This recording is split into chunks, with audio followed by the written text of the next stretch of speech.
जय मसीह की praise the Lord. आइए डिवोशन के लिए प्रे करते हैं।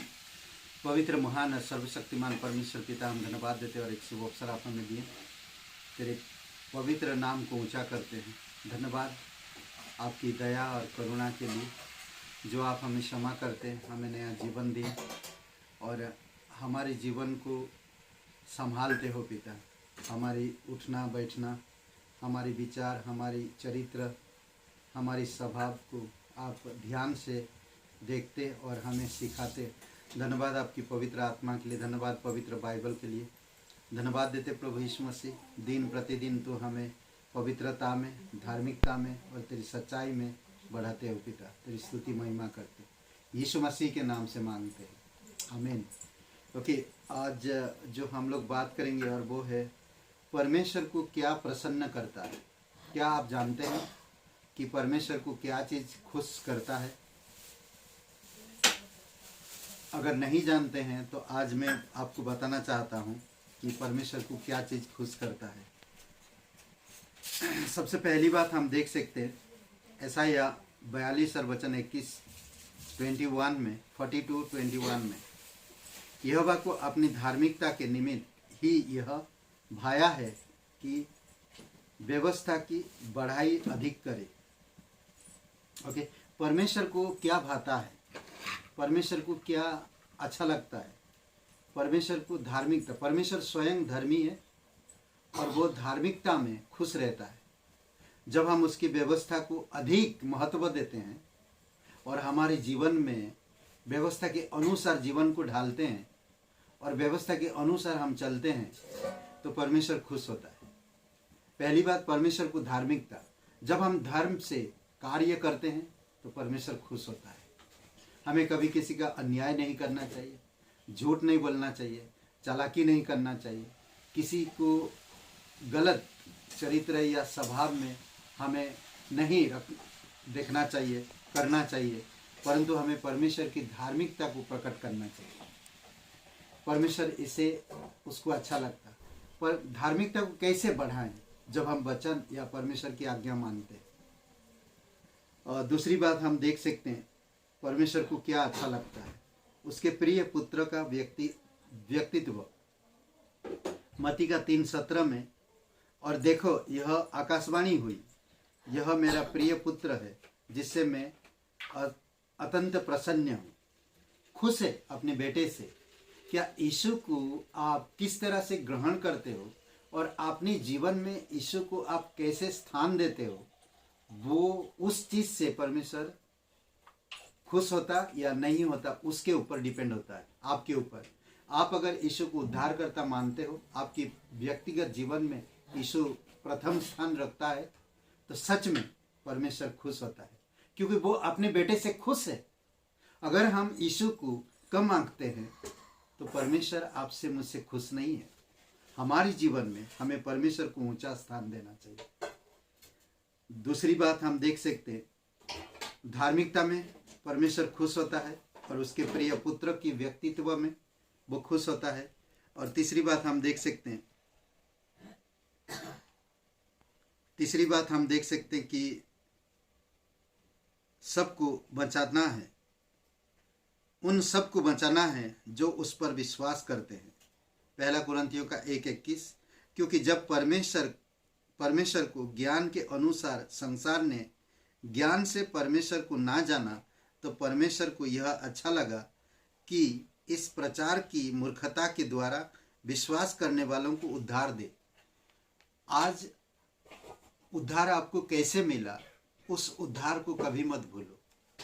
आप ना तो योग्य हो, ना तो ज्ञानवान हो और ना तो इतना आपके पास काबिलियत है, फिर भी परमेश्वर आप पर कृपा दृष्टि किया और आपको चुना है।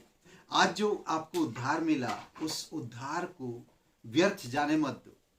परमेश्वर ज्ञानवानों को नहीं चुना, परमेश्वर बलवानों को नहीं चुना, परमेश्वर इस संसार के धनवानों को नहीं चुना, बल्कि आपको चुना है।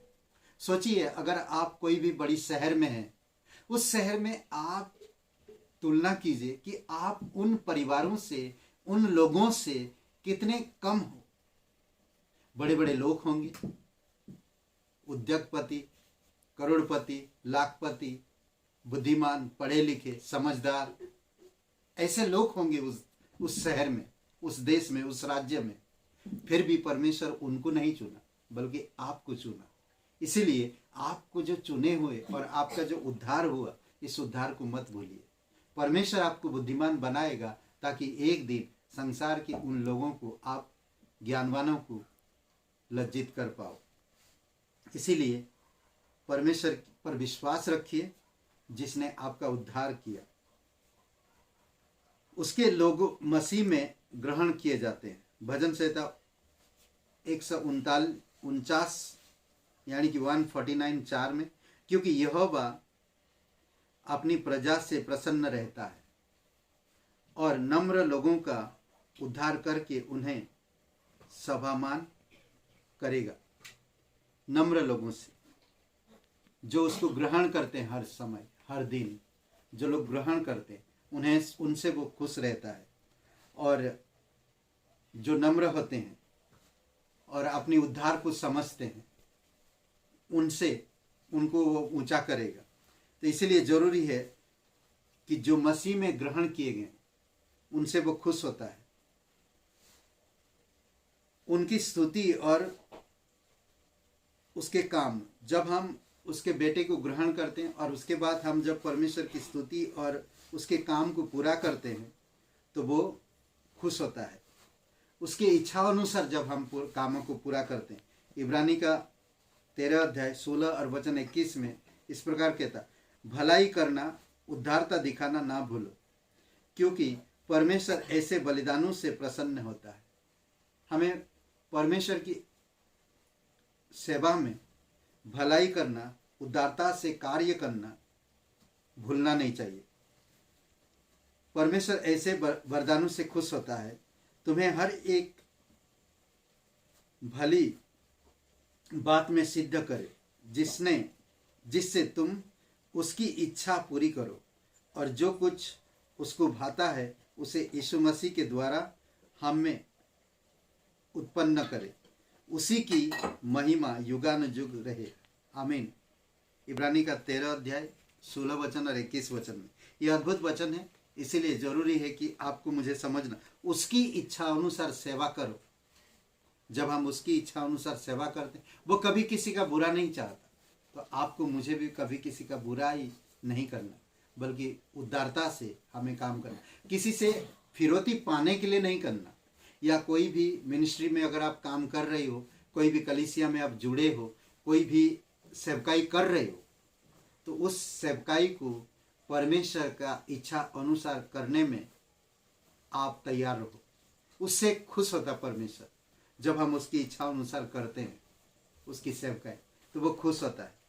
तो ये कुछ बातें हैं जो परमेश्वर को खुश करने का आपके पास बहुत खूबसूरत तरीका है। और इन तरीकों से जब आप रहते हो तो परमेश्वर को आप खुश करते हो। परमेश्वर को क्या प्रसन्न करता है? ये सारी चीजें, धार्मिकता, परमेश्वर यीशु मसीह को ऊंचा करना और विश्वास में यीशु मसीह को ग्रहण करना और उसकी स्तुति, आराधना, उसकी सेवकाई, उसकी इच्छा अनुसार करना, ये सब चीज़ों से वो खुश होता है। जानते हैं, कई बार परमेश्वर लिखा ना वो धन से, ना बुद्धि से और ना समझ से, बल्कि वो सच्चा न्यायी है। धार्मिकता और करुणा और दया से वो प्रेम रखता है। तो इसीलिए धार्मिकता और करुणा और दया से आप काम करो और नम्रता के साथ आगे बढ़ो। इन सब चीज़ों से परमेश्वर खुश रहता है। आइए प्रार्थना करते हैं। दयालु और कृपालु परमेश्वर पिता, हम धन्यवाद देते हैं और एक शुभ अवसर आप हमें दिए। तेरे नाम को ऊंचा करते प्रभु यीशु, हम धार्मिकता का जीवन जी सके, हम हमेशा यीशु को ग्रहण कर सके। कोई भी परिस्थिति क्यों ना हो, हमेशा तेरी महिमा कर सके और यीशु मसीह को ऊंचा कर सके। प्रभु यीशु, आपकी अनुग्रह, आपकी दया है। इसी वजह से आज हम हे अब्बा करके कह रहे हैं और आपसे प्रार्थना कर रहे हैं। परमेश्वर, हम उससे प्रसन्न होता जो सच में धार्मिकता का जीवन जीते हैं। तेरी स्तुति महिमा हो। प्रत्येक भाई बहनों को अगुवाई करो पिता, उनके व्यक्तिगत जीवन से आप बातें करो। धन्यवाद देते यीशु नासरी के नाम से मांगते हैं, आमीन। आमीन। हे ब्रदर एंड सिस्टर, सबको जय मसीह की और शुभ रहे दिन आपका। आप लोग अगर विश्वासी हो, सच में आप ये वीडियो देखते हो तो एक लाइक करिए, भले आप कहीं भी हो, एक लाइक करिए। लाइक करना तो बनता है, एक लाइक करिए। बहुत बहुत